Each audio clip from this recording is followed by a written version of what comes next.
Hello दोस्तों, आप लोगों का मेरे इस यूट्यूब चैनल पर स्वागत है। आज की इस वीडियो के माध्यम से मैं आप लोगों के लिए BA LLB 9 सेमेस्टर एग्जामिनेशन दिसंबर 2021-22 के क्वेश्चन पेपर लेकर आया हूं, जो आपके एग्जाम में दोस्तों क्वेश्चन पूछे गए थे।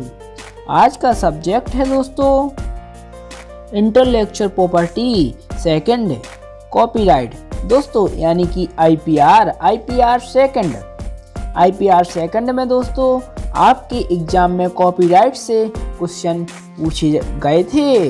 एग्जाम में पेपर 60 नंबर का आता है, जिसमें आपको 10 क्वेश्चन दिए जाते हैं। 10 में से आपको केवल 5 ही क्वेश्चन करने होते हैं। प्रत्येक क्वेश्चन 12 नंबर का पूछा जाता है।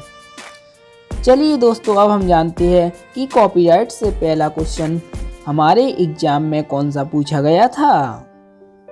एग्जाम में पहला क्वेश्चन कॉपीराइट एक्ट 1957 से पूछा गया था। भारत में प्रतिलिपि अधिकार विधि के ऐतिहासिक विकास को विस्तार में बताइए। दोस्तों, भारत में कॉपीराइट विधि के ऐतिहासिक विकास को विस्तार से बताइए, इसके बारे में आपसे पूछा गया था। इसके आंसर में आपको लिखना था कॉपीराइट एक्ट 1957 में पारित किया गया और इसे 21 जनवरी 1958 से लागू किया गया। कॉपीराइट एक्ट 1957 भारत में स्वतंत्रता के बाद का पहला कॉपीराइट कानून है।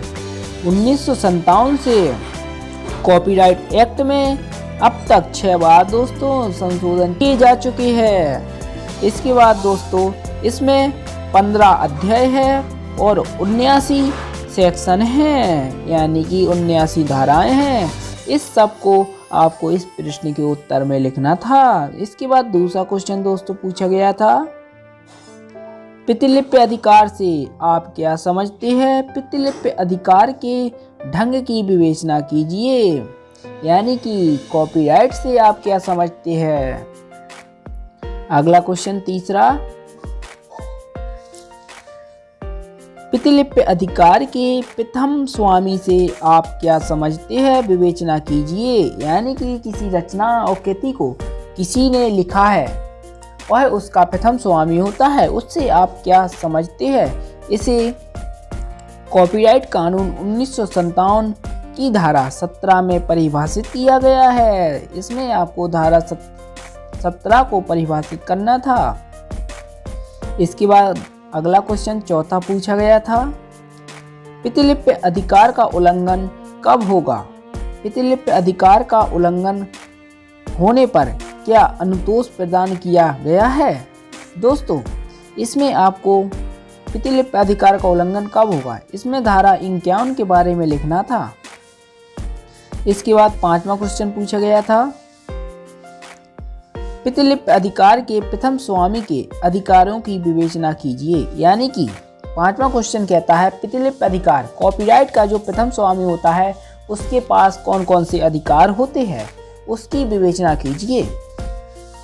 इसके बाद 6वां क्वेश्चन पूछा गया था एग्जाम में, प्रतिलिपि अधिकार की अवधि से आप क्या समझते हैं? सुसंगत प्रावधानों की सहायता से विवेचना कीजिए।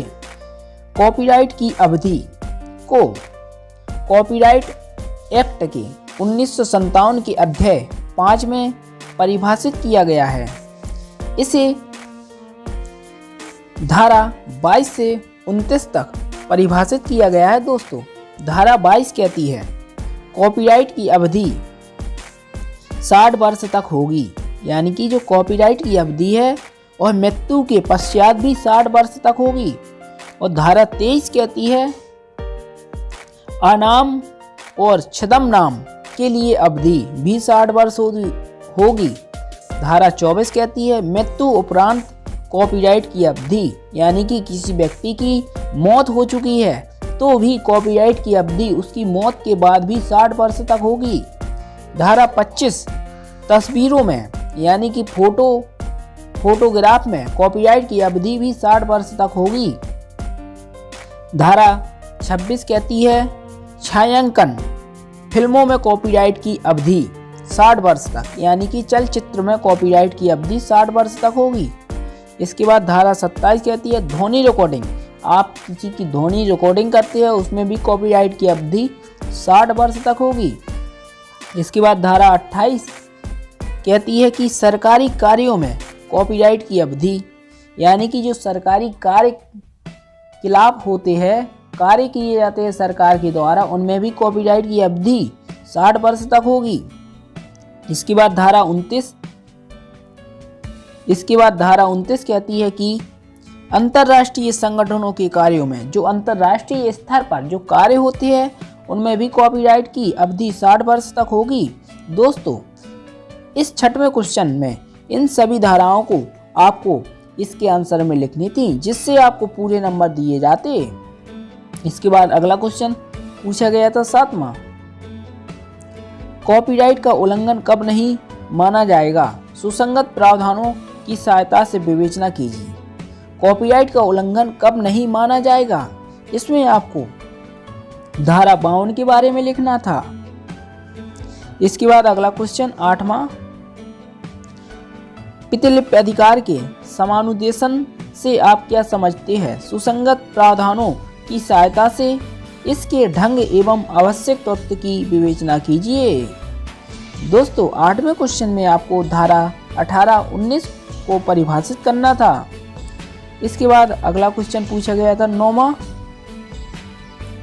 प्रतिलिपि अधिकार संशोधन अधिनियम 2012 के द्वारा प्रतिलिपि अधिकार पर पड़ने वाले प्रमुख प्रभावों को विवेचना सुसंगत प्रावधानों की सहायता से करें।